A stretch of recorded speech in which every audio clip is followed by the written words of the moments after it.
Motion carries 5-0. Item 6, announcements and correspondence.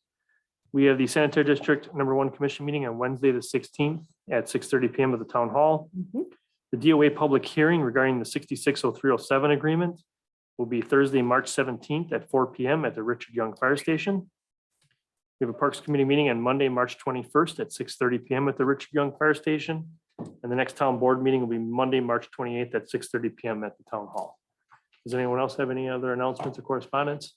I did get some correspondence from a couple of citizens, one living over in Wooded Hills and another business owner right down the road here with some lengthy letters that they've emailed me about their complaints about the power outages in the area and the length of them. And if there's anything the town could do to help them out with some of those issues that are going on there. The business actually sent me in the letter about how much money and revenue they've lost in the deal with that. And the woman that sent me her thing said the neighbors are all pretty much in favor of doing something if they can. And I kind of told them that I didn't think the town had much power. But interestingly enough, when we get to supervisory reports, I can add a little something to that maybe. Okay. Anyone else? Well, just do I submit those letters to you just so you can redistribute them or what? Yeah. Okay. All right. Item 7, administrator report. All right, we have our new deputy treasurer, Lisa, started training with Natasha last week. Our deputy clerk, Chris, has resigned. Our new deputy clerk, Jasmine, will start on March 28th. She'll be training with Elisa right away on the election. We started a new cleaning service. Our person's name is Carol. She lives right in Colgate here, and she'll be cleaning every Monday right before a town board meeting, or before the town board meeting, those Mondays only. We received ballots today. We have about 500 absentee ballots that need to be sent out tomorrow. We're working on those. We had just a reminder about the public hearing mentioned earlier. On Thursday, we'll have a quorum notice it for if anybody wants to show up. You don't have to worry about only having 3 show or only having 2 show. Groundbreaking for Pontiac Trucking, just as a reminder, is 4 PM on the 24th. I've asked Natasha to attend to take pictures for our website, and then Elisa to attend in my place. I'll be on vacation. You're all welcome to attend. They'll be in place as well. April 9th is the Easter egg hunt at Community Park. National Day Out is set for August 3rd from 5 to 8. We've received draft documents for the developers agreements for the 2 properties in the commercial section of Business Park East. They've been sent to Attorney Macy for review, and John and I'll sit down on Thursday to discuss, and I expect those DAs will get to the board on the 28th, March 28th, as the closing of the properties are on the 31st. We have a request from Heather Kenny regarding starting a fundraising for a community garden. On the back is the correspondence from her. I did contact Marlene from the Parks Committee. She stated that the parks looked into this in the past, but they didn't find any suitable location in any of our parks. If the board so chooses, I can take a look at our restraints on the properties that we took the two homes down on. They're just two bare properties, I think, on Maple. That might make nice community garden areas there. If you'd like me to look into that, if you're open to a community garden. And then Elisa is on vacation currently. She'll be back on Wednesday, and I'll be out on vacation all next week. And that's my report. All right, any questions for Kathy? Just the Easter egg hunt. I look 12:30 to 2 is the time. For anybody watching on YouTube. All right, anyone else? Thank you, Kathy. Item 8, incorporation update. So we are in the process of doing the petitions. We have received 342 petitions as of today. I do have some people that are bringing them in tomorrow. And I'm still trying to get the petitions to the circuit court by the end of the week. That's all I have. All right, any questions? All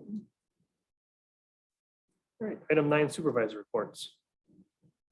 Excuse me, I do have to, can I just say something about the petition? When I went around, I had 5 people that knew nothing about it. So I was explaining things to them and they wouldn't sign it until they read into it. So I never heard back from them, but I'm just amazed at the people out there that aren't really on top of things. And I think that's why it's so important to get our paperwork out there. So we will, right now, Natasha's real busy with with training. We're going to take some time, sit down and get something put together and get it Sure. out now. Yeah. As quickly as we can. Okay. I have for the Parks Committee too, we have establishing a golf outing in the name of John Greiten. Mhm. And then the money that we raise will be for parks and donated parks. We got a date set for October 18th. I know that's a ways off at Fairways. That's happens to be his birthday. Golf, the golf course said that that's a great day and that they usually still play pretty hard in October, and it happens to be his birthday, John's birthday, so that's what they kind of agreed to do, and that's going to be coming up. And then under emergency management, I went to the meeting today.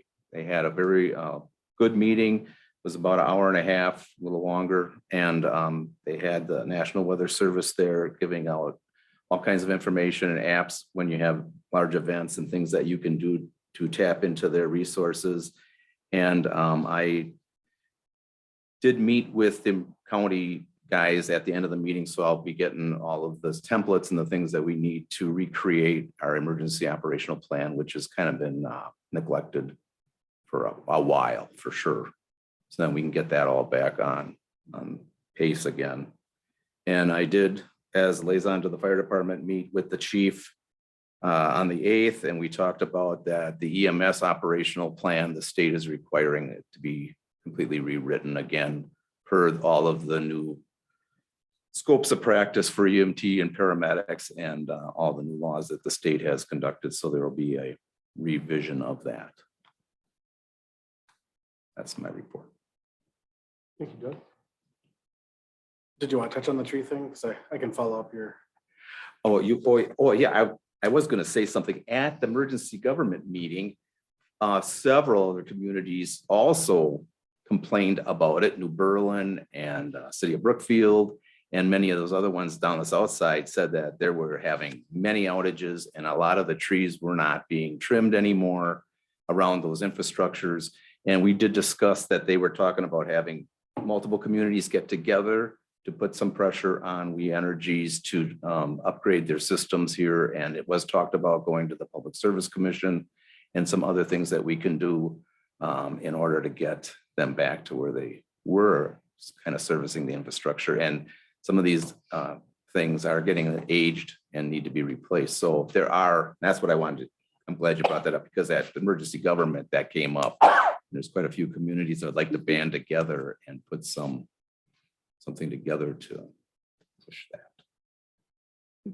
Yeah, actually, I talked to DPW Director DeStefano today about tree trimming, ironically, because of he was in my neighborhood trimming with his crew. So it just happened to come up. And I asked him directly, who's responsible for the trees and how they grow. And he said that it's on the local municipality, unless it's in the wires, that's then the utility company, but anything not in the wires is our responsibility. So I think you have to have a certified arborist when they're into the wires. They have to be trained to electrical conditions.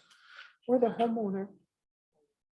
well, if it's in the right of way though, it's our, Mhm. Oh, sure. so, I guess I know, having been a victim of the long extended outage the last time, I know it was on a county highway the last time, so Mhm. the county the county would then have their DPW handle those kind of trimming operations, so.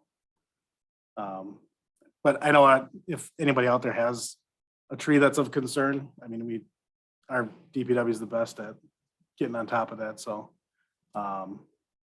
If anyone wants to see their latest operation, just cruise down Tamarack from North Lisbon, Mhm. Mhm. and you can see the difference that our crews are doing. Mhm.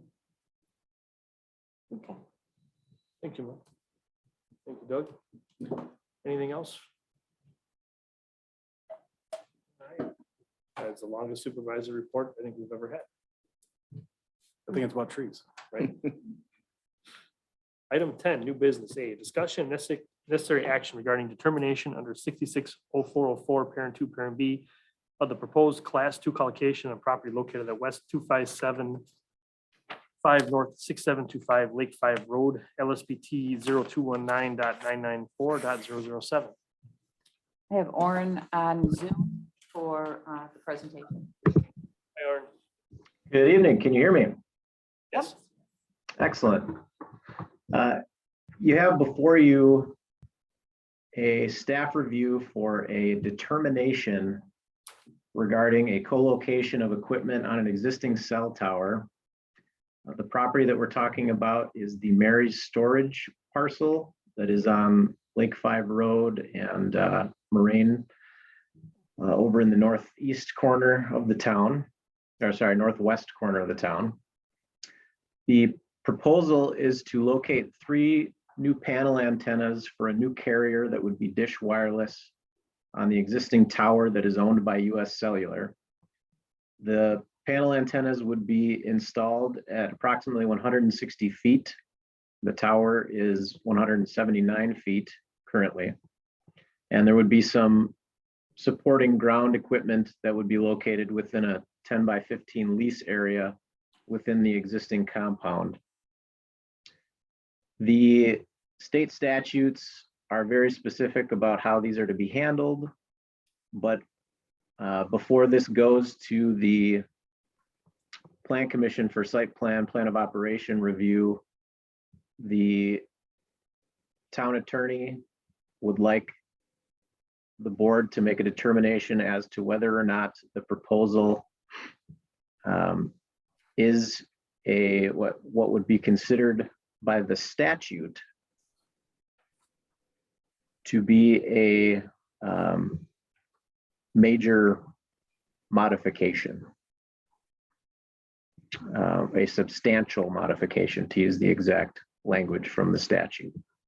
So if you've got my supplement, staff review in front of you, there's some simple items that an application needs to include to be considered complete. The applicant has met those. And there is a state statute definition. So the modification of a mobile service support structure, including the mounting of an antenna on such a structure that does any of the following, would be considered substantial. So if it raises the height so that it increases the overall height of the structure more than 20 feet, that would be a substantial modification. For structures with an overall height of more than 200 feet, if it increases the overall height of the structure by 10% or more, that would be considered a substantial modification. Measured at the level of the appurtenance added to the structure as the result of the modification, if that increases the width of the support structure by 20 feet or more, unless a larger area is necessary for co-location, and increases the square footage of an existing equipment compound to a total area of more than 2,500 square feet. No modifications are being made to the tower in this instance, and the equipment compound area is not being increased. The petitioner has provided a written statement that the modification will not substantially modify the existing tower, as it will not increase the tower height or overall footprint. And the town board should determine whether the proposed modifications are not substantial. There are some other state statute references here regarding the completeness determination within 5 days, which has been done. An approval needing to take place within 45 days based on when the application was determined to be complete. We've got until mid-April to accomplish that. And the limitations upon authority are referenced, which basically just are some further items in the state statute that limit what you can and can't do surrounding these types of proposals. So I can share my screen if necessary to look at any of these items or to show you where this is. Or if there are any questions. We've got some conditions as part of this recommended by FOF. Those would be conditions 1 through 4. So on the bottom of page 2, both is recommending as their recommendations for it to be non-substantial and subject to. The word that always bothers me when I see something in there is, or, yes. Can you hear me? Okay. The issue that I have, 2 of them, is it says this project will not substantially modify. I don't like the word substantially. Exactly. Would you explain substantially, or why does that have to be there? Why just can't you put will not modify? Sure, well, it's the state statute language. And so the state has basically preempted local control in these instances by saying if this is a non-substantial modification, then and they list examples which I read through of what would be considered substantial. So again, if you're raising the height of the tower, Right. if you're expanding the equipment compound to a certain extent, and a couple other examples, those would be considered substantial. If it's not substantial, you can't require a conditional use. It needs to be allowed the same way that anything else would be allowed, which in Lisbon would be a site plan of operation and a building permit or electrical permit in this instance. So the state statute basically preempted local control by saying you can't treat cell towers differently than other items. I've got it. Can I ask, and I don't mean to sound dumb, but what is that tower up there for now? It's a current cell tower owned by US Cellular that has their equipment on it. And why do they need 3 more and not 1 more or 2 more? Why is it 3? They put one in each direction, essentially. They have a kind of a triangle shaped platform that they put up there, and they put one panel antenna in each sector so that they can get, their signal going in all directions, essentially. Now I understand. Thank you. Let me see if I can, oh, no, it doesn't look like I can share my screen. Apologies. But again, this is over at the Mary's storage facility. It's on the west end of that facility towards the driveway from Moraine Drive to Quick Trip. Yep. We have a map. Great. Okay, thank you. I don't have any more questions. Doug, anything? It sounds like the lawyer wants us to just take action on what he said, and there is no significant changes to that. Correct, or all we can, if we did have something in conflict with those 4 under 660404 1S, that's the only way we can take action against the modification. Correct. Okay. Yeah, if you found that they were indeed meeting one of those criteria and you felt that it was substantial, then they should technically be applying for a conditional use permit. Thank you. I guess in my review of it, I see that they don't meet any of those 660404 criteria. I would be concurring with staff recommendation. Becky? Anything? I also agree. Me too. Someone doing a suggested motion on the bottom of page 2. I'll make a motion that the town board determines the wireless telecommunication facility modification request for Joe Goldschlack, doing business as Fullerton Engineering Consultants LLC, for the property located at W 275 and 6725 Lake 5 Road, to be a non-substantial, subject to the following conditions, and I won't necessarily read all of them, but the ones listed in the packet, there's 4 conditions. For a second, Second. by Doug. Any final discussion? All in favor, say aye. Opposed? Motion carries 5-0. Item B, discussion necessary action regarding initial letter of credit for Bark River Reserve. In your package, you have a letter from Kunkel reviewing the need for a letter of credit from Mike Carrick for his property at Bark River Preserve. Discussion? Any questions from the board? Seen any? Is there a motion on this item?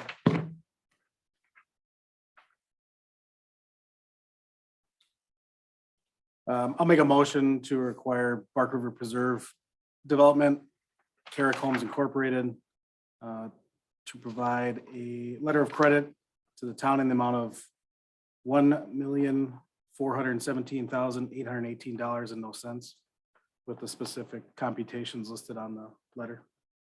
Is there a second? I second. Discussion?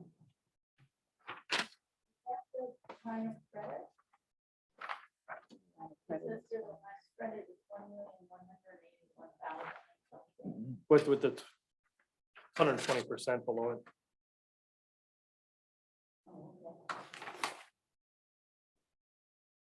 All right, any other questions? Mm-mm. All right, all in favor, say aye. Aye. Opposed? Motion carries 5-0. Item C, discussion and necessary action regarding switching a .gov URL. Switching to a .gov URL, excuse me. So we have received documents from the, I have my report in front of me. We have had reports from the Wisconsin Elections Commission in February of this year and August of last year. And in August of last year, they gave the municipal clerks the notice that they are going to start reducing access to emails and such that don't have a .gov email address. So in February, the letter that the Wisconsin Elections Commission came out was for a grant up to, a sub-grant up to $600 for the for all the municipalities that actually incur costs on doing the work. And I have checked with Civic, the cost of doing the work would be $75. And then I also have in the recommendation, the cost that one click will charge us between $600 and $1,400. So there are two, we looked at two different possible URLs or domain names. We could go with lisbon.wi.gov or lisbon.gov. And so I'm ask for your approval to move toward a .gov or wi.gov URL. When would this happen? We'd start the process, the next month, and it depends on how long one click said, and Civic said it could take a month to 6 weeks. Do we really want to be changing this stuff as we're giving out information for incorporation? It'll still transfer. We won't lose a date.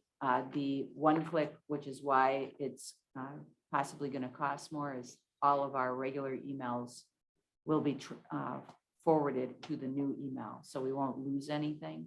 We still have all our access.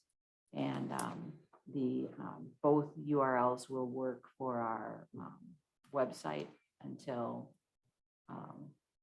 a time where we ask them to shut that off.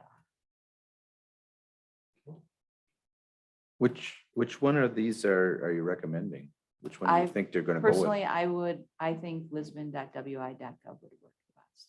Because then it's in Wisconsin. It's There's a lot of Lisbon. Lisbons in the country, right? Mhm. Yeah, I think so. Or outside the country. There's And another one, there's another one outside. there's another Lisbon in Wisconsin too. New Yes, Lisbon. there is. There's a new Lisbon. No, it's a Lisbon. There's another New Lisbon. Is there? There's a new Lisbon and a Lisbon. There's a Lisbon. Yeah, Uh-huh. Where's there a Lisbon?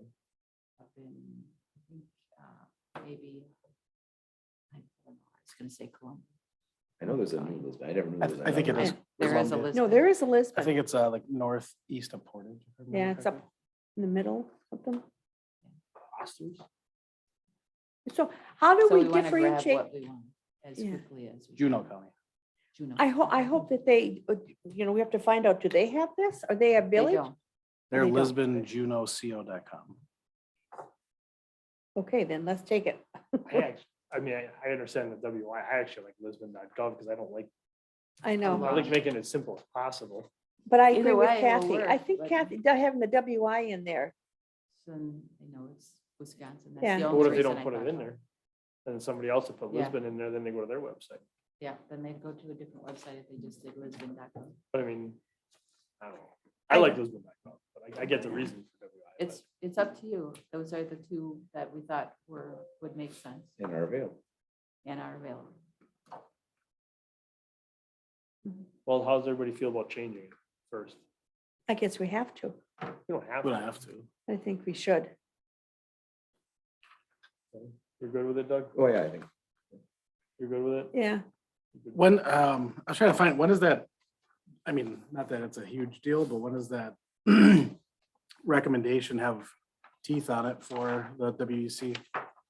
Because in 22, they'll be starting to implement new policies to restrict official communications with unofficial email domains, So we have to. particularly for our WISPO users. So our clerk, deputy clerk would not be able to get into WISPO. Okay. Is the $600 in addition to the 630 to 1470? The $600 is what WEP would Right. reimburse us. Right, okay, so I And so- didn't know if that 600 was on top of what would be coming out of our pocket plus the 600. Okay, it's okay. I guess I really don't care to go with Lisbon either way, WI or .com. I just think I understand what you're saying, Joe. The longer it seems to get kind of confused because we have WI in our list to sell. And it gets gonna be kind of, what is that? Well, I mean, we were town of Lisbon, WI.com. Too long. That was way too long. Mhm, And, mhm, yeah, mhm. the more dots you put in, the more they forget them. Right, Yeah. that's what I'm saying. Then leave off Wisconsin and do it that way. I don't care. I mean, I'd rather have WI in there, but I definitely would not want town of or village of. No. Right, No. just Lisbon. Mhm. I just Googled some of them and Lisbon, Iowa does city of Lisbon -ia.gov. Yeah, Waukesha does the same thing, CI-Waukesha. Right. I mean, I see your simplicity point, but I like the WI. Do we have to .wi it? Just Lisbon, WI dot. We could do lisbonwi.gov if you want. I think that kind of goes, I mean, most, That's a good idea. I want to be the Lisbon. Yeah. Anywhere in the country, you type in Lisbon, I want to come here. Yeah. I like that not having dot. I think that's the most confusing though, I have to say, when you're giving somebody the address, Mhm. don't put the dot between Lisbon and WI. Right, That's they when always ask usually that. make the mistakes. Because if you look at a lot of the other municipalities, that's what they're using is if they put WI and it's always .wi.gov or com. See, we don't have the period between the Right. L and the Wisconsin either. I agree with you. Is that available without the dot in the Lisbon and the WI? I didn't check it. Or does the other list I can, have that? No, she just said they don't have it. It's. Pretty CO soon Wisconsin. they're gonna be the only town. left. Yeah, Well, maybe say town. LisbonWI.gov is available. What do you think, Becky? Yeah, I would go with the Lisbon WI. Yeah, I like that. yeah. No doubt. I'll go back to So my Lisbon first WI opinion. .gov. Yeah. Oh, I'm sorry. Sorry.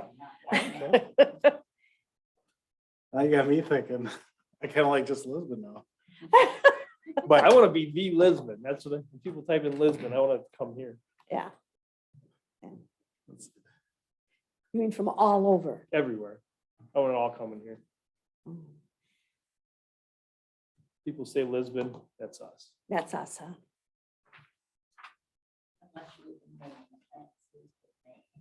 But it'll all come here. Uh-huh. Well, so much web traffic, we won't know what to do. Yeah, Where you at, Doug? At this point, I gotta tell you, it's like my wife asking me what color the living room should be. Yeah. Whatever you want. yeah. Well, they Lisbon, want Lisbon WI, I want Lisbon. Lisbon, Maine is LISBONME.org. My- Ooh. They haven't switched theirs to gov yet. Well, we have to think of the future, what's the future gonna bring? Well, we're always gonna be in Wisconsin. Right. Oh, I know, I know.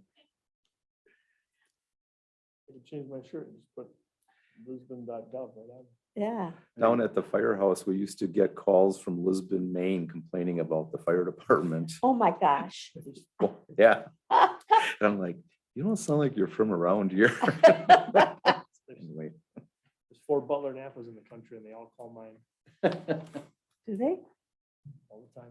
I'm the Butler Napa. Mhm. So you think that makes a difference if you don't put the WI in there? I just like it. I want to be that. Okay, I'm not gonna not vote for this because of WI. yeah. I haven't had any input from anybody on this, so it would be solely our choice. I kind of do like, Between you and Both. Doug right now, is it really? yeah, you guys are up. You guys can. Got a coin? What are you at? I could go either way. The more you think about this. We is- started at 2, we lost 1, and we're at 2 again. I guess put down LisbonWI.com. Go. Go. Oh, Go yeah, ahead. .com. The whole idea of it. Yeah, You and Becky are still the same. You were LisbonWI.gov and you're LisbonWI.gov. I don't want the dot in, no, between, So take the that out men- like you said. So it's up to the men now. Yeah. I Men against women. Where are we at, guys? We gonna stick together or are we gonna? Oh, Wow. no. Wow. Oh, whoa. See what I did there? Yeah, and I'm sitting here as a female to even it up, but I can't. I Yeah. have no vote. Yeah, I like, here's my position. I do like the LisbonWI.gov. But when you tell somebody to go visit our website, I think they're gonna forget the WI and just remember Lisbon.gov. So I'm gonna go with Lisbon.gov. Doug, it is now all on you. You waited too long to have an opinion. It is now literally the future of Lisbon is The on thing you. is if you Google Lisbon, our name always comes up first, whether you type in, Well, it depends. That's only if you have your Depends where you're- location turned Yeah. on. well, okay. Because if you do If Lisbon, you're on a VPN, it could come up. it comes up in. You know what, just to end this, I'm Portu- just gonna go with the guys and be done with this. oh, guys. Well, Becky, no matter what our opinion, you and I will always vote the same now. That's democracy. Oh, man. So one of the guys is gone? Yeah, yeah, it's all Maybe- ours. Maybe we should buy LisbonWI.gov in case somebody steals it from us. You can't buy it. It's only. Well, the I thought it was It's $75. free. It's only given. No, No, no, the no, no. 75 is to change it. Oh, to you. sorry. And who do we There's pay no for that? cost to the DOT. Oh, It's only given to municipalities. I'll make a motion to approve that the town switch the domain name from Town of Lisbon, WI dot, oh, that's wrong, right? Sorry, Isn't it .com right now? It is. it is. .com right now, What did I put? Oh, Yes, .gov. go. Okay. Yeah. Town of Lisbon, WI.com to Lisbon.gov. I'll second. Discussion. Hearing none, all in favor, say aye. Aye. Opposed?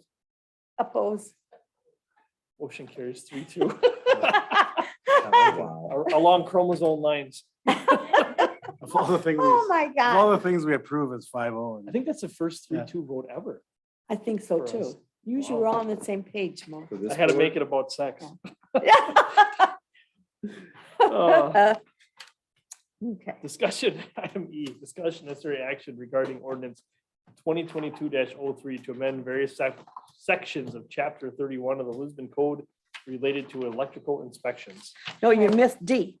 So a couple years ago, Brian approached our clerk and Oh, yeah, then we'll go and back to went it. for to talk about being delegated to do commercial inspections, electrical inspections in-house. And this year he went to get his upgraded and realized that we never were delegated to do them. So in that, we needed to update our code in order to move to delegation for electrical inspections. So registration is $55. We renew every 4 years. Otherwise, the state will do all our inspections when it comes to electrical commercial work. He doesn't have an electrical license though, does he? He does- Electrician. He does right now, goes and does our commercial right now. No, I mean, like, could he get out and get a job for electrician?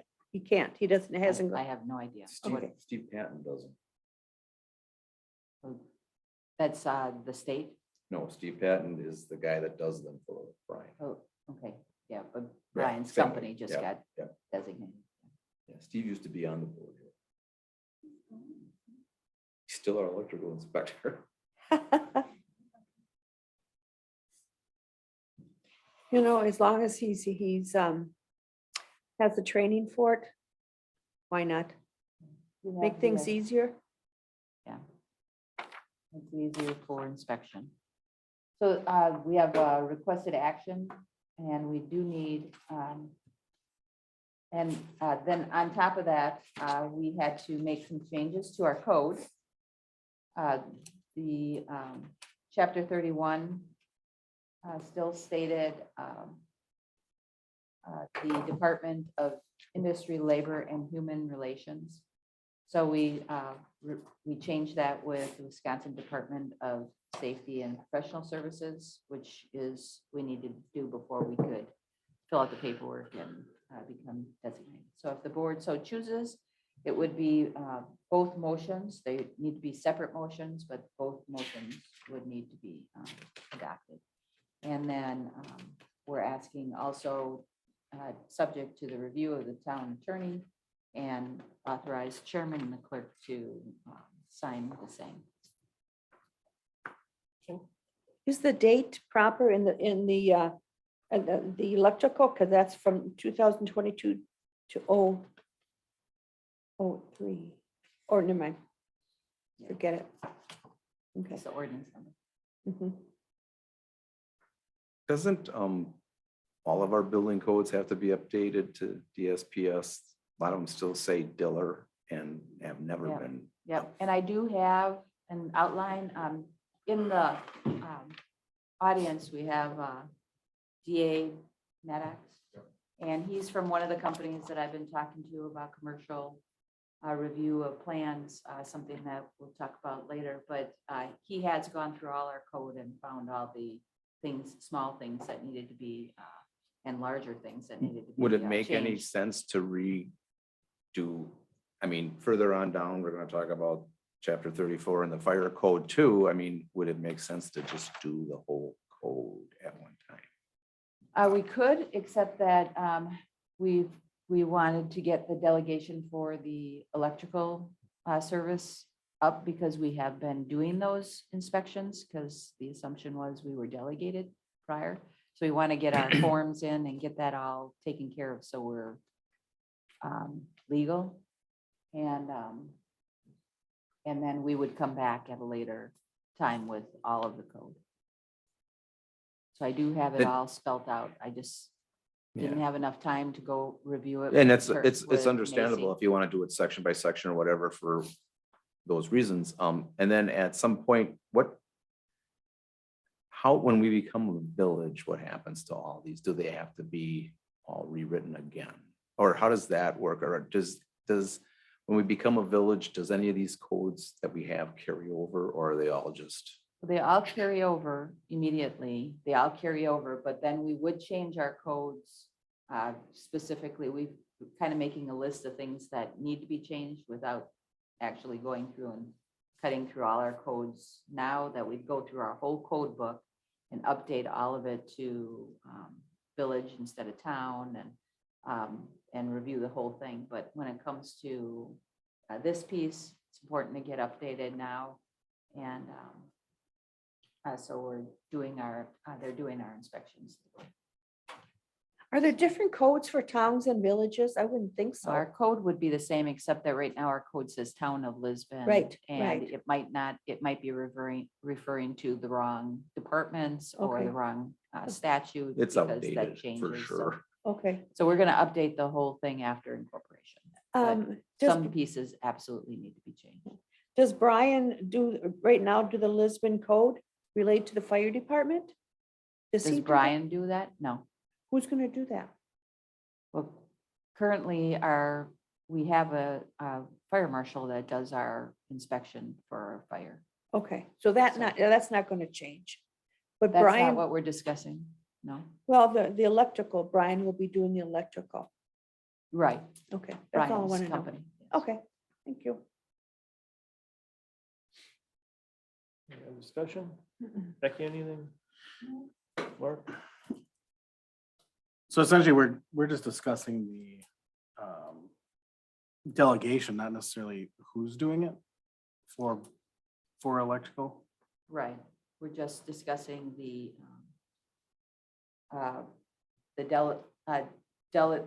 delegating the electrical to the town and then also updating our ordinance.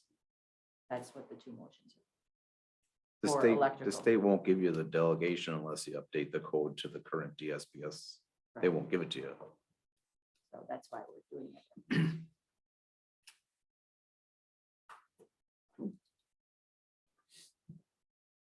All right, I'm gonna make a motion to adopt ordinance 2022-05 to adopt residential and commercial building codes, subject to review by the town attorney and authorize chairman and clerk to sign the same. Second. Mark? Any final discussion? All in favor, say aye. Aye. Opposed? Motion carries 5-0. As far as the delegation, we need a motion to delegate. Second one. So you did the first one, Right. 2205. We need the second one as well, 2203, to amend the code. The second one. All right, are we doing the second one? You gotta do both. Yeah, you have to do both. So All right, I'll make a motion to adopt ordinance 2022-03 to amend chapter 31 electric code as presented, subject to review by town attorney and authorize chairman and clerk to sign the same. Is there a second? I second. Discussion? All in favor, say aye. Aye. Opposed? Motion carries 5-0. So that handles the delegation and everything then? yes. We'll get the paperwork in. All right. Item F, discussion and necessary action regarding possible update to commercial plan review policy. Okay, so in my administrator's report at the last board meeting, I mentioned that I started doing some research on us becoming delegated to do all our commercial property, or all our commercial plan review. I'm still in the process of doing that. I just wanted to update you. I've got 4 companies that I've been talking to that have the possibility of helping in one way or another. And after speaking with Supervisor Brom, he thought it was best that I review what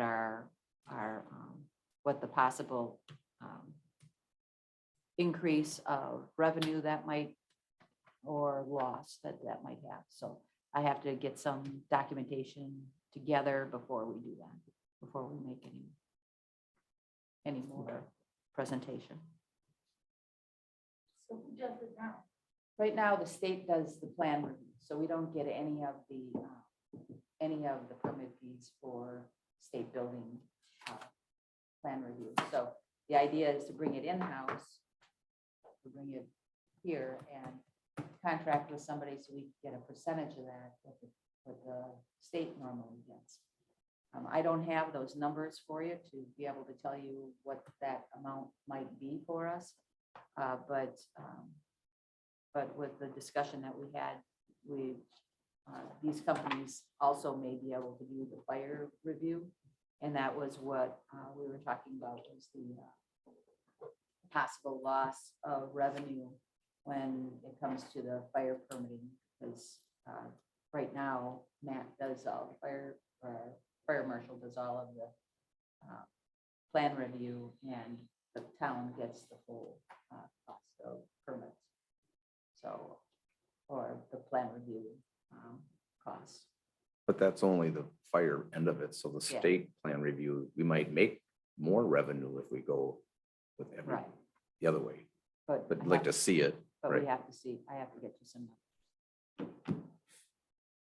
Okay. And that's all I had. It was just to What give you companies an are we considering? update. Just so we can, I don't have them in front of me. I'm sorry. I didn't bring them for today because I figured we'd be talking about it at a later date. I just Okay. wanted to let you know I was still looking. Safe Build. I don't know what your company is. E-plan. I have McMahon. Was another one. Maybe just send out Yeah. the list. Okay. Any other questions? so what is our next step on this one? Are we going out for RFP or do we have to make, We do not have to go out to our, I mean, are we gonna pick top 3 and bring top 3 in? I mean, how are we gonna, what's the process gonna yeah. be? So I'll go through them, see what they all have to offer. I know one of them is out of Illinois, FS something. That's the 4th one. And they're out of Illinois. I need to make sure that they have people that know Wisconsin code and that they're doing it in Wisconsin, who they're doing it for, bring it. And then I would bring the top 3, unless they're all identical. But then we look at which municipalities are using them in our area and in Wisconsin. Okay. Might be a difference of percentages. Yeah, when I saw this, I had just a question. What do we do now for errors and omissions since it's our employee as far as, He has a, on our errors and omissions, he has liability insurance. he does acting as a town employee? Like, are we getting that through rural then? No, right now, or are you talking about Matt, Yeah, the fire marshal? I don't need to answer, I guess, just if we could, No, it is, Through yeah. the town, because he's an employee. yeah, if we could just make Whereas sure. before, then, I mean, if we go outside and they take care of their life, I was thinking of Brian. That's, And I know he has his own, I guess that Yes. was where I was at is, are we paying more for having an employee right now that is under our liability versus a contract like Brian? He maintains his own. Yes, they could always lump us in, but does rural look at us different Mhm. as a insurance policy because of that? okay. And that'd just be It's one of up my to the board. questions. Question. Wouldn't have thought of that. If anybody thinks of anything else, send it to Kathy and Mm-mm. she'll get answers before the meeting. All right. Move on to item G, discussion and necessary action regarding ordinance 22 04 to amend various sections of chapter 34 of the Lisbon Code related to fire protection. All right, so we have, out of 67 municipalities, we have stricter codes than the rest of all of the other 1,700 municipalities in our state. And we're coming up with some issues with these, with our new companies coming in. We're going to see a lot more companies or businesses that will be coming in and for Business Park East and these areas that have been, we were one of the 67 that actually got a more stringent form of code than the International Building Code, which is what for the rest of them. So I'm asking for a consideration on ungrandfathering the Town of Lisbon Act 270 ordinances that were grandfathered. Doug's got a bunch of history on this. Yes. So the history of it is back a while ago. 2013. No, not be way before that.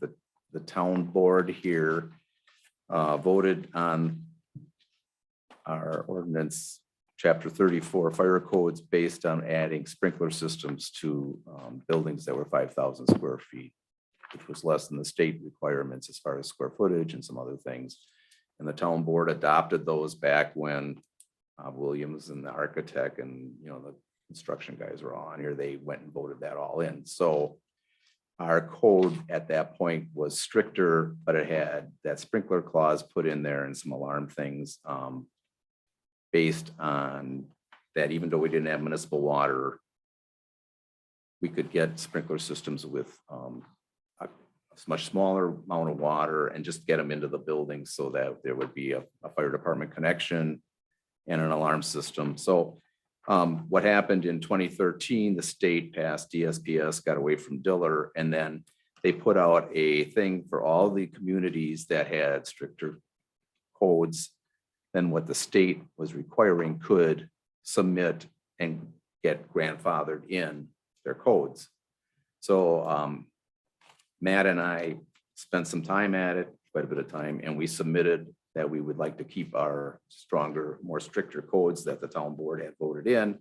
And what the state did is they kind of went through all of that and they redacted and took out sentences and eliminated a bunch of it. And then when it came back, we were grandfathered some clauses that were good, and they took out the sprinkler thing, but then they added some 1 hour fire ratings and some alarm systems, things that we could do over the top. And so that's how we got grandfathered in at that point. I will admit that when they did that, the way they redacted certain sentences and changed it all around, it became kind of a harder thing to actually read and figure out what was going on. And it has become a problem as far as interpretation in some instances. I think the 1 hour fire rating on lightweight construction was should be there. You know, we don't actually show up with a fire engine with 4 guys in 6 minutes. I mean, we sometimes show up with 2 guys on a fire engine in 10, 15 minutes, gives you some time. Some of this lightweight construction that they have out there, you know, they're putting their rooftop units and everything else and a lot of weight on top of them.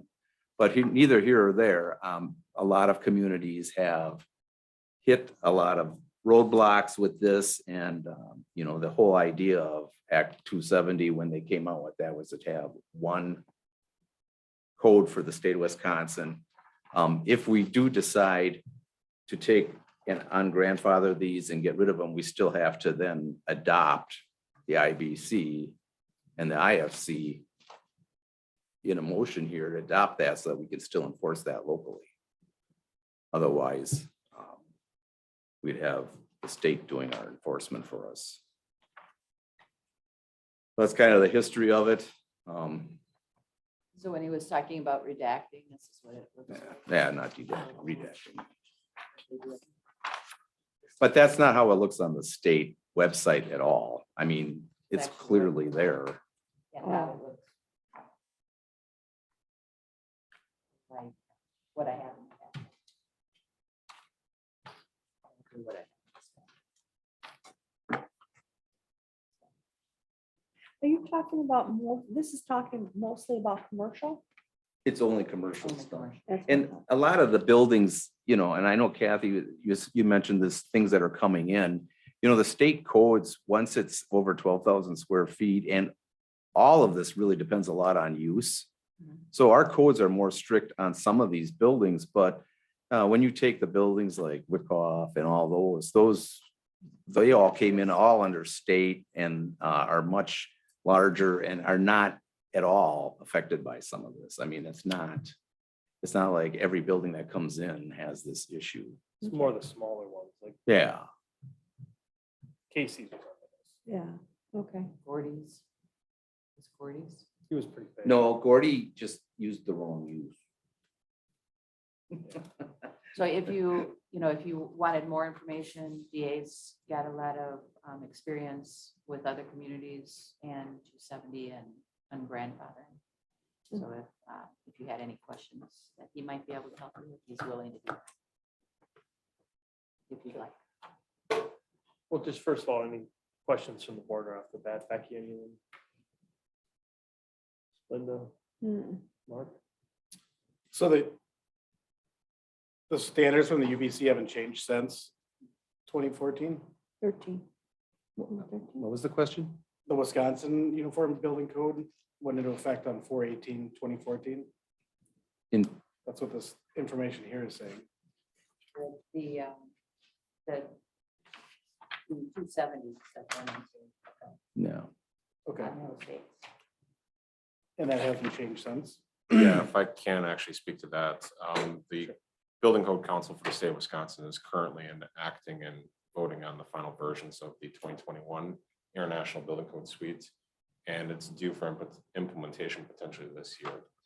My former mentor, Richard Power, is actually chair of that council, and it looks like it's clearing the vast majority of the hurdles associated with getting into adoption. It's just a matter of legislature at that point. But with regards to your questions, as of right now, the state of Wisconsin Uniform Building Code encompasses the full 2015 ICC Building Code Suite, which includes the building code, fire code for new construction, alterations, remodels, and existing building code, ADA accessibility, and a lot more beyond that as part of reference standards.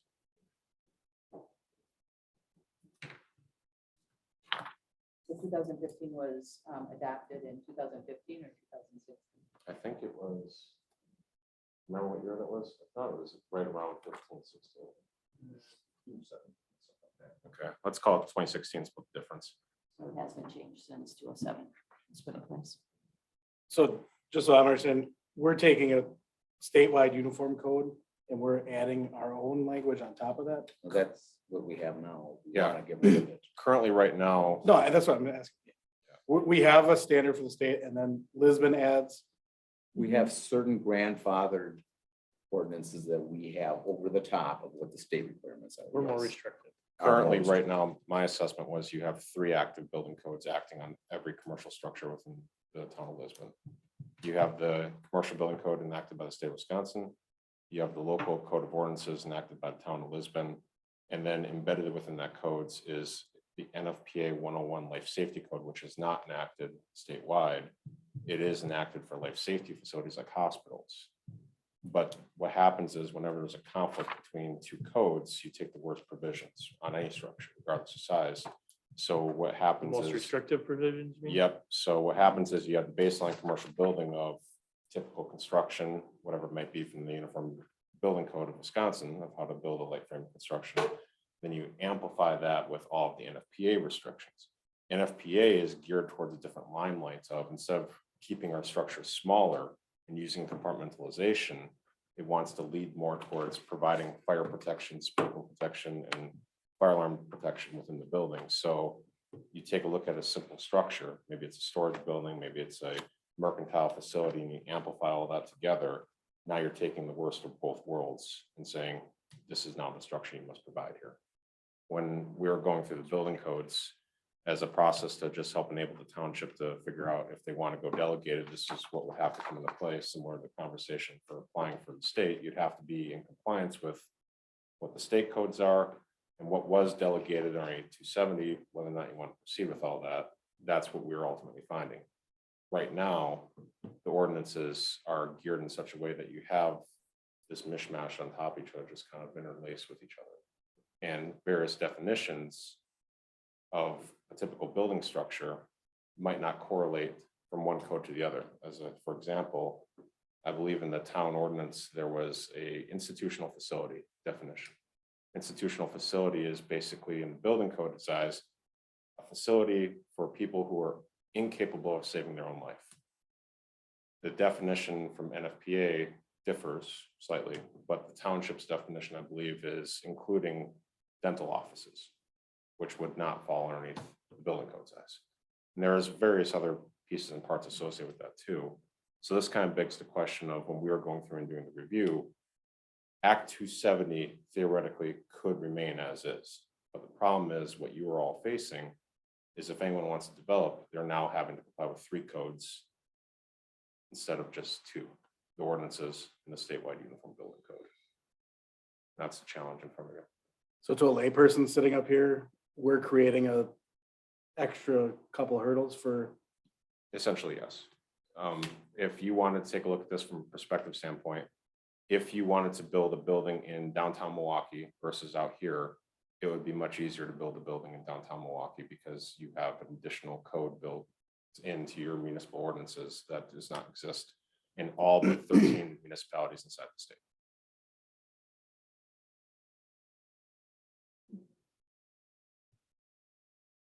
Thank you. Thank you. So we have run into this with different aspects in different buildings. And it has been enforced and it's been confusing. But there was reason behind it at the time when it was been. But it's a matter of, is it required? Is it necessary? Well, and Kathy said something to me on Friday that I didn't realize. You could actually go through these grandfather clauses and redo it without getting rid of all of them. And Good keep pick what and you choose. wanted. I will say Menominee Falls had some and they voted them out. City of Pewaukee got rid of them. what one would we keep that would be so unique to Lisbon that we need to keep it? Yeah, the way they have that written when they redid these, it made it somewhat. And I do, NFPA 1 and the International Fire Code, they are very similar. So some of these definitions, I don't know if I can. And for clarification, NFPA 1 is. If you, For clarification too, NFPA 1, which is I believe the current fire code for which you're going through and doing like existing buildings, Yeah. fire inspections as required by the state statutes, is perfectly fine. NFPA 101 is a whole nother building code that is tucked into the fire prevention code. And that is a source of the problem. It's not the full problem, but it's a source of some of the challenges that you're encountering. So this would be one step. When I spoke earlier, we talked about other portions of our code. This would be our first step in, by ungrandfathering this, this will take some of that out. And then as I bring that packet together, I'll bring also other code changes throughout, like Supervisor Brown was talking about other areas and what we reviewed. Back to the board for discussion. how does everybody feel about this right now? I mean, I personally think we need to ungrandfather. It sounds like we're causing more headache to people trying to just comply with the standard. I guess I haven't heard any overwhelming response of why we should have a more restrictive code. I mean, unless anybody can inform me. Mhm. As a former fire chief, do you think it was excessive? No. Hey, No, I did not. Back in the day, there wasn't much in place too. So realistically, it was up to the towns to write their own code. well, And Right. based on what I saw and how well you wrote the original codes, I mean, they were very robust compared to what was flying around the state at that point in time. But the problem is now now we have the Uniform Building Code. You know, we don't have full fire department crews showing up in, you know, NFPA required timeframes and anything you can buy time when a fire is going on. You know, the difference between protecting lightweight construction and not doing it, you know, lightweight construction fails very early in a fire. We all know that, the data's out there. The thing is if you have a room and contents fire of some kind and you have some time to get to it and put it out, that business opens up in a month's time instead of burning all the way down and opening up in a year or two. Now, the comment was, well, that's not our problem, right? But, and I don't, you know, I just, when we were doing the chapter 34 code, like you said, the state really hadn't a lot of things. And we were looking at trying to get some buildings sprinkled with an alternate water source that it could be affordable and we'd have an FDC on the outside and an alarm system that would, you know, really help in the initial states of fighting a fire. And, but I understand that I'm not gonna win this anyway. So I understand it. All these other communities have already ditched it. There's nothing preventing any of these businesses from building above the code. Nobody will do that. This is just, but I mean, Nobody's gonna do that. Matter of fact, we're lowering the bar here does not mean that all these troubles are gonna go away. Because they're still gonna wanna not do code. And you could probably verify this. It doesn't matter where you put the bar. You're still gonna get all kinds of contractors in here, people that don't wanna do it. But what I'm saying is, you know, you talk about a business opening up in a month versus a year. They can prevent that. I mean, any business could put a sprinkler system in, Right. and if they so choose. Well. So I mean, it's not, so is it up, it comes down to, is it up to us to tell them they have to do this or up to them to just do it?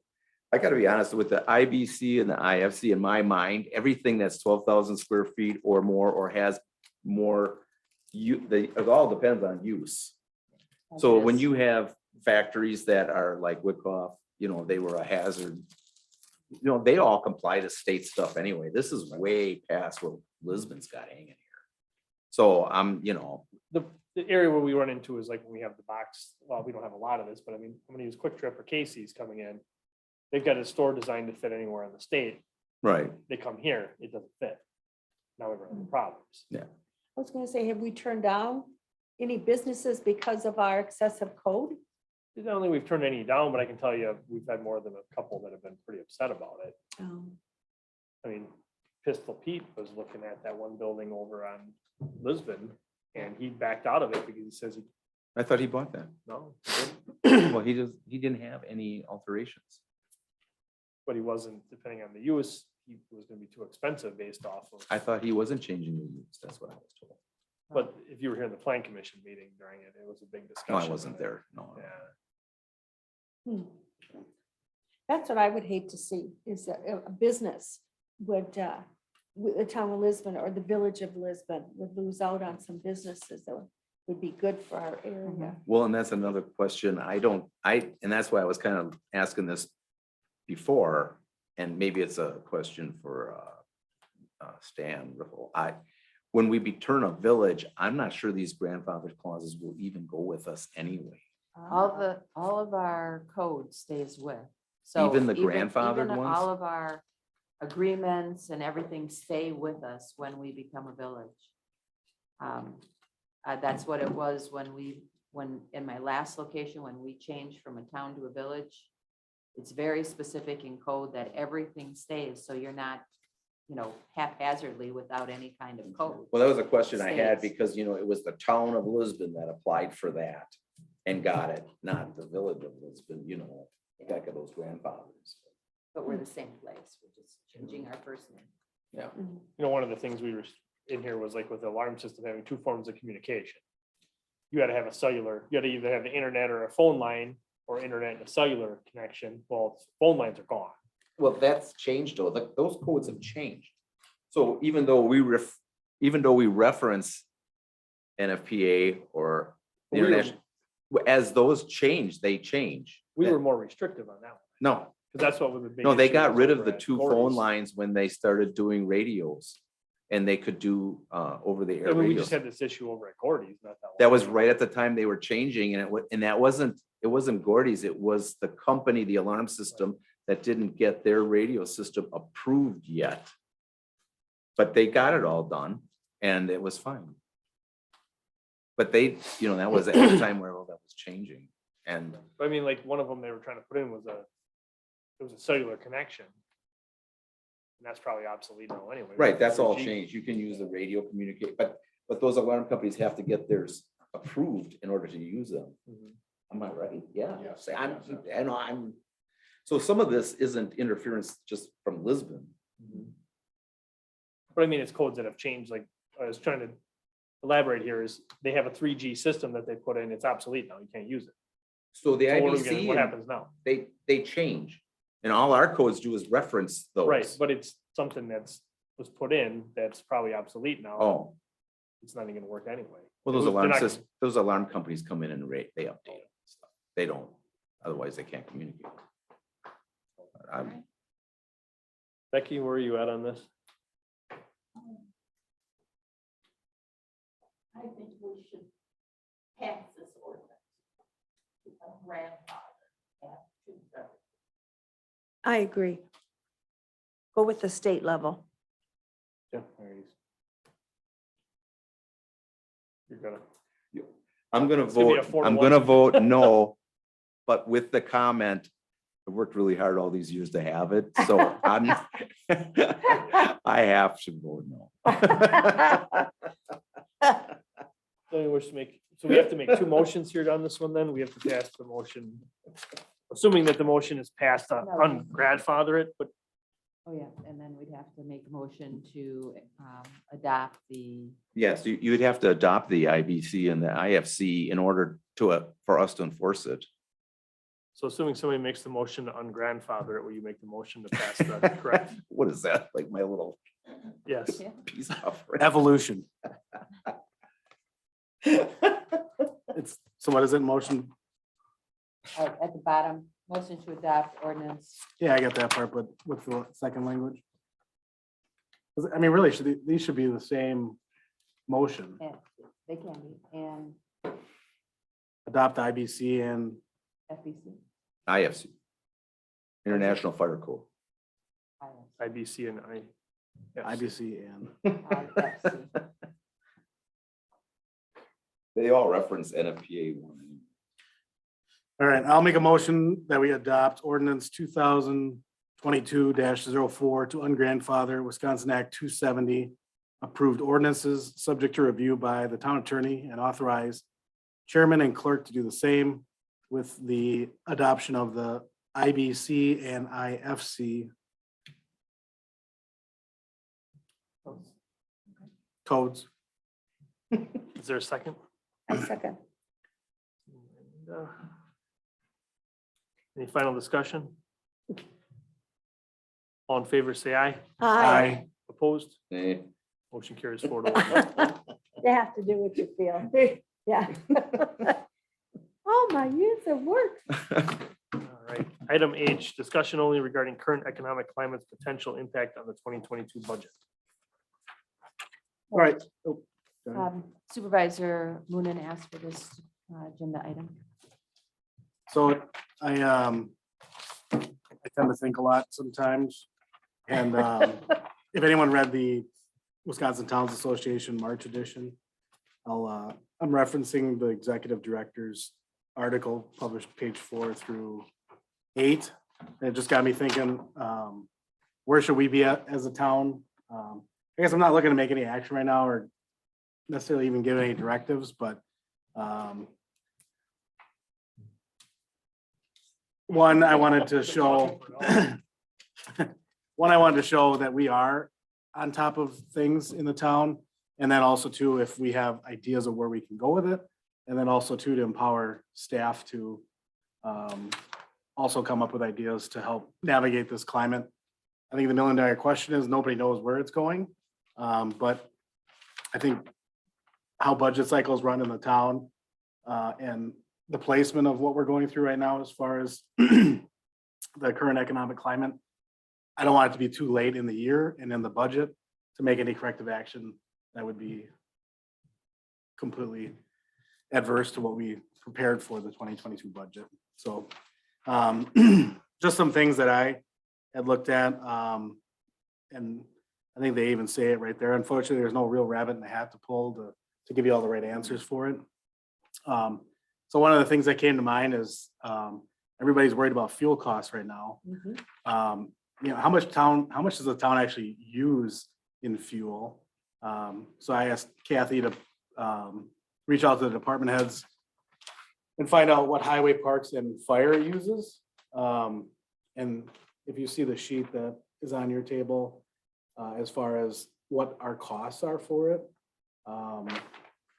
and where we're gonna be at in dollars for 2021, what the budget was, and then just thinking of what we would be at for what it would be this year. So I think parks is a minimal use of fuel, but obviously that can still have a factor, but the highway division is probably the leader if you look at the budgets, and fire, obviously it's variable depending on how many runs you do. You know, that one's coming in second. So, you know, I mean, looking at just diesel alone, that's probably gonna be the biggest driver, and second would be gasoline. It's probably gonna be a lot higher too. The cost of a barrel went down today, dropped, I think like $30 or something. So it's up and down a lot. Right. Oh yeah, I think it went down to like 80 now from 110 or something. But I know that over the years, you guys have been pretty good at building those fuel budgets higher than what we were using based on a few years ago even, right? I mean, If you take a look at what we did in 21 for fire, the budget was 22 and we used 20. that's pretty So close. that's pretty close. That's pretty close. So See, all it that's- takes is a few more at the same price, let That's pretty alone close. at an increase in price. Yeah, I mean, you look at, let's, since we're on the fire department, you use, let's just use round numbers here, 5,600 gallons for diesel fuel for the fire department vehicle. Gas prices today for some diesel was up towards Oh, 5, yeah. you know. We're talking the whole budget shot Yep. right there alone. And that surprises me because I thought we were always keeping that one at the 2007-8 numbers, which was at, Right. That's what I was I don't- saying is you kept somehow on, they got you never lower. would, you would never reduce that. You always kept that high. And even when you were talking about paving roads because oil goes into tar and stuff and you were right, keeping those high. So are you recommending that we budget some money now in case of this to put in something? I guess I don't know that I necessarily have a recommendation for anybody to solve the potential problem that's gonna go on, but I mean, I think this can be a carryover discussion, maybe in the next few meetings, once we get more of a, the thing that it's saved us is a lot of this fuel is used during right, snow plowing. And we've pretty much made it through that. Right. And we've been lucky to the point of where we haven't been pushing a lot of snow. Mm-hmm. so, I mean, right, but I mean, we could have a early winter Mhm. and our Right. our Oh, fourth yeah. quarter is crazy. I just mean it saved us so far. Oh, yeah, yeah. I mean, I think everybody has been doing a good job. But even doing a great job, budgets are, line item budgets are gonna be broken. I don't want to cause full budgets to be broken. This is not the first time we've dealt with stuff like this. I mean, we've dealt with gas prices, I mean, with diesel prices going high. You don't want to make any budget amendments now because then you might not use them. The time to make a budget amendment is when somebody in the office is keeping an eye on the accounts and they notice we're gonna go over, then you do a budget amendment. Because you don't want to be doing budget amendments for no reason. Right. And I completely agree. I think, I think a lot of it'll be on you pushing your staff to report back to us where we're going with it. And What's gonna happen with the paving program? Yeah. Is that gonna be, has that already been out for bid and is it already there? Or what? The only paving that we have out for bid is, right now we have just the water main that's out for bid. We don't have a. There's no paving yet. paving for Well, this Lee's year? main will be coming, but it's Yeah. short, but yeah, we it's resolved our ongoing paving group of roads. Now it's just, Oh, it's not part of that big borrow that we did. right. so you don't, And what we do is we put what Joe likes, the highway director likes to do is to go ahead and put money for a couple of years so that he can do a big buy of a lot of our roads at one time, because we get a lower price per mile that way, because they're not okay. just setting it for one road and then going out. So they come in and they do a bunch of roads. And Every so, couple years? I thought we were just doing so many miles every year. no, I didn't. every Well, we're couple done with years. that program now. Now it's just as needed. So good news, we're not doing any real paving this Yeah. year. Right, but I guess one thing I thought is Kathy, reach out to Joe, and if we are doing a project in 5 years, not that anybody knows the rabbit in the hat, but nobody knows what the interest rate's gonna be in 5 years. But are they lowest now for borrowing? I don't know. I wish we had an answer for that, but Same with the salt shed is our biggest capital project right now. Mhm. And we decided to do part of it this year and push the other half to next year because we were gonna be over budget because of wood and such. If we were going to go out and borrow, the cheapest rate is now, depending on what our Moody file ends up being, but we're at a lower rate until they start taking the interest rate up. yeah, and I guess one of the, You're trying to balance is the wood more expensive than the interest will be or vice Right. versa next year. Exactly. Wood's half the price and interest is double where you, but we won't have to borrow next year either. so, I guess I would empower staff if they can think of a borrowing for capital purchases plan. Not necessarily just looking at 2023, but even out 5 years. Are we gonna have needs that we need to satisfy that, smart borrowing could accomplish today? I think we're kind of getting late in the year to do anything this year. What about even like, it's not just fuel, what about electric, gas, any building supplies, all of that's up, right? I mean, Mhm. all of the. Trucking costs, everything. And water. So Supervisor Moonen, you had mentioned that maybe we should put something on the agendas for the next couple agendas. You just want it, like, we added the incorporation update. Do we want to add another line item for specifically for? Yeah, and I don't think anyone's gonna solve Mm-mm. anything tonight, nor should we. I think it would be rash. Well, also, your department heads are supposed to be watching their budgets. They're supposed to keep track of their budgets and they should know when they're gonna run out. If they're under budget, they should know that. Mhm. And are they getting their budgets like they're supposed to? Yep, they can go right in and. Well, that's right, they have the ability now to go in and They check, just go so right that's who should be watching it. Mhm. Yeah. I And I agree. guess it would allow us to get an update on where we're at. I know some, Because we should get copies of where we are year to date, according to the budget, like we used to get. Okay, can you, because I wasn't here, can you tell me how often you got that? We got them every month, I think. Department heads got them every month. I got them every month. did used to get them every month. The beginning, like the one time, like the first meeting or something, we can be informed. Well, they just emailed them to us, if Yeah. you Oh. remember. Just Okay. got them out and it would Yeah, I have can do that. budget actual at a time that makes sense. We didn't have to be the first of the month, but it was whenever, I think it was Okay. by the first meeting. If I remember. could be. I mean, also too, an idea that I've heard of lately is the move to use solar to generate energy at large places and municipalities that use a lot of electricity.